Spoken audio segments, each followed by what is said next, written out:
महाशिवरात्र का साजरी केली जाते? अनेकांना हा प्रश्न आहे आणि काही जणांकडे याचे उत्तर देखील असेल.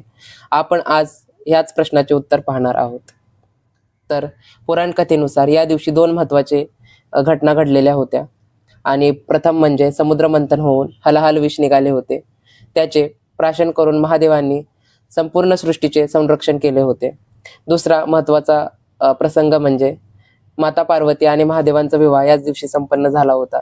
त्यामुळे या दिवशी शिवालयांमध्ये माता पार्वती आणि महादेवांचा विवाह संपन्न केला जातो, पार पाडला जातो. तुमच्यासाठी एक सूचना असेल, ज्यांचा कोणाचा उपवास आहे, व्रत आहे, त्यांनी पाणी मुबलक प्रमाणात प्यावे, डिहायड्रेशन पासून वाचावे, स्वतःच्या आरोग्याची काळजी घ्यावी. ज्यांना उपवास असहन होऊन पित्त वगैरेचा त्रास होत आहे, तर पित्ताची गोळी हमखासपणे खावा. यातून आपला व्रत तुटेल, उपवास तुटेल याची कोणतीही संकोच भावना मनात ठेवू नका. कारण उप म्हणजे जवळ आणि वास म्हणजे बसणे.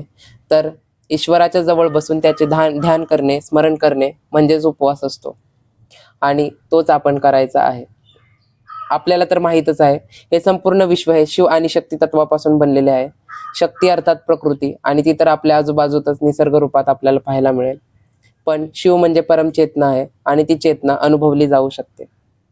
त्यासाठी आपल्याला देवाचे स्मरण करायचे आहे आणि महाशिवरात्र हा उत्तम दिवस आहे. शिवलिंगापुढे बसावे आणि नित्य ओंकाराचा जाप करावा आणि जी प्रसन्नता, जे सुख तुम्हाला प्राप्त होईल तेच ते शिवत्व आहे. आणखी एकदा तुम्हा सर्वांना महाशिवरात्रीच्या हार्दिक शुभेच्छा. ओम शक्ती.